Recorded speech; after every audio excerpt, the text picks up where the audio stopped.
Welcome to the Real Men Cry podcast, a podcast dedicated to Christian men who struggle with depression, anxiety, and suicide. My name is Desmond Dangerfield, and on today's topic, I'm going to talk about this. Farewell to my father. Farewell to my father. If you have listened to the other podcasts, you know the relationship that I have with my dad. His name is Victor Hatton. His social security number is not playing, but he has been a pivotal issue in my life. I'm talking about a real issue, and it was crazy because just to give a backstory, all the stuff that happened in high school, us getting into it, all the things that he did, said about me, calling me all types of names, just mentally bashing me down, and I struggled with the depression and anxiety and all this stuff, and I wanted to commit suicide at one point in time. I did something yesterday on Thursday, April the 2nd of 2020, I said farewell to my father. And let me show you how I did that. I truly didn't know what forgiveness was. And I only looked at forgiveness through the lens of me just letting you go and not dealing with you. But I was still holding on to a lot of issues, onto a lot of just crazy visions from the past. My dream, just going throughout the day, just thinking about what happened, and it would spike a depression. It would spike me going off on other things. It would spike me having issues in my other relationships with my friends and my girlfriend. I almost said girlfriends, baby. It's only you, baby. But what happened was I did something new. In my prayer, I was praying, and I told Jesus, what will break me away from this toxic atmosphere I have in my heart that's bleeding into other relationships? And he said, you're gonna have to forgive your father. And I said, okay, that's fine. He said, but truly, when you forgive him, I want you to lose and I want you to win. No, he said, I want you to lose and I want him to win. I was like, win? I want you, Desmond, to lose, and I want him to win.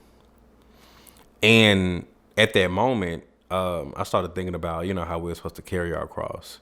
And in my mind, I was thinking, maybe my cross is letting go every bit of pride, every bit of revenge that gives me power, that makes me feel good that one day, man, I'm going to go off on you and you did this and I'm going to make you hurt. That's my win. That you did all of that to me and you aren't going to get away with it. And I just felt like in my heart, Jesus said, let it go and let him win. Let him win. He's been going around telling my sister that I done went mentally insane. I'm pretty sure he done told the whole family that as well. All types of crazy stuff. Manipulated. I don't know what you're talking about. The whole nine. And I heard in my heart, Desmond, let him win. And I cried for 15 minutes in a prayer, crying, slobbing everywhere. It was bad. Why? Because that was my trophy. My trophy was, I'm going to win. And what I did is I crafted this message, and everything that he did to me that hurt me and that broke me, at the end I said, I forgive you and I move on with my life. And I told him in the message, I love you, and I expect you to deny these things. I expect you to act like you don't know what's going on. I expect you to send me negative, crazy messages. I expect that from you. Why? Because maybe that's the only thing that makes you feel validated, and that's okay. I love you, and God still loves you. But you know what? I move on from what you did to me. So I say farewell. Because if I want you to be in my life, there are going to be stipulations. They're going to be boundaries that I set up to where if you do want to be in my life, you're going to have to abide by certain things, because I won't let you and your atmosphere cause a depression in me, cause anxiety in me, cause me to go back to drinking. I'm on day 17, y'all. I'm on day 17 away from alcohol. Praise Jesus. I won't let you drive me to that place no more. I won't let you.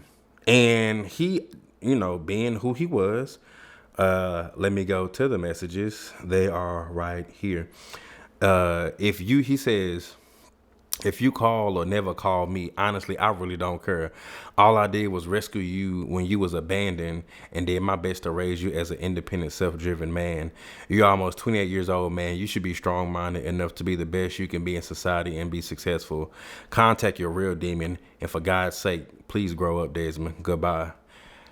I was talking to my best friend, Karen, and she said, if you really want to forgive, you did what Jesus told you to do. You did it. Move on. You tried. Now you let God take over. And that's what I did. I I'm in a process of truly forgiving him. But in it all, I found out some people really can only be who they are. And if that's who my father is, I receive that. And I forgive you. But I move on. So my forgiveness for you also pushes me in a place of I gotta set up boundaries and things because I can't let you being you cause me to go back down. So, and that's okay. I feel like I'm going on the right track with this. So y'all keep me in prayer. But that concludes our episode for today. It's farewell to my father. I break away from everything that he caused that kept me bound. I do, and I feel free, and being free feels good. So y'all have a good day.